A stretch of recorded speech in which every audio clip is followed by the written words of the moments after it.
There's a $3 trillion lending machine operating right now in America. It has no branches, no tellers, no deposit insurance.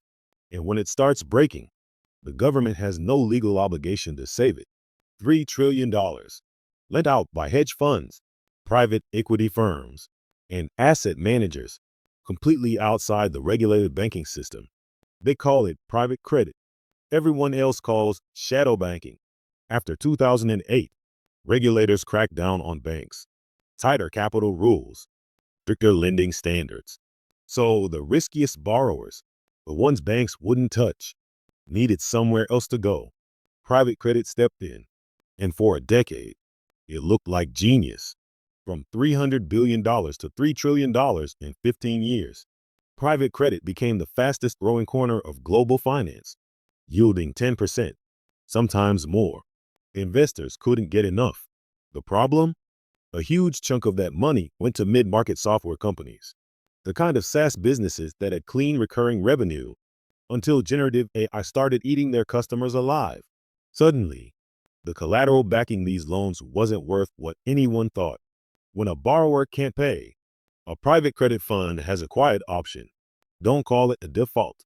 Just extend the maturity. Waive the covenant.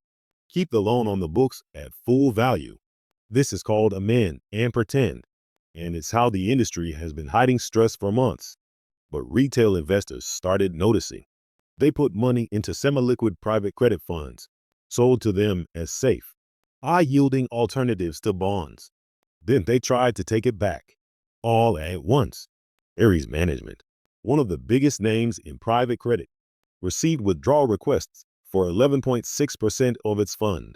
They capped redemptions at 5%. Apollo did the same. Blackstone posted its first monthly loss in years. The exits are being blocked. This is the liquidity mismatch. Private credit funds promised investors they could get out quarterly, but the loans underneath, they're locked up for years. You cannot sell a private loan in a panic. There is no market for it.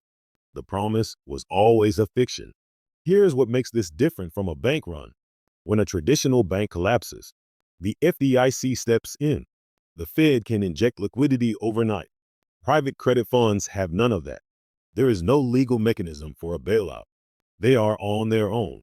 And the watchdog, the Office of Financial Research, created after 2008 specifically to monitor risks like this, just had more than 60% of its staff eliminated. The CFPB gutted. Bank enforcement actions down 55%. The people supposed to be watching are gone. JP Morgan's CEO Jamie Dimon said it plainly. When one private lender collapses, assume there are more hiding in the walls. 2 high-profile bankruptcies in the auto sector already. The question isn't whether there's stress. It's how deep it goes. Because banks aren't clean either. U.S. banks have lent hundreds of billions directly into the private credit ecosystem. Warehouse lines, subscription facilities, fund-level leverage. If private credit cracks, it doesn't stay contained. It travels. In 2008, the word was subprime. Mortgages nobody could repay, packaged into securities that looked safe until they didn't. Today, the word is private credit. The structure is different. The size is comparable. And the oversight is weaker than it's been in 20 years. The industry says this isn't 2008. They're probably right.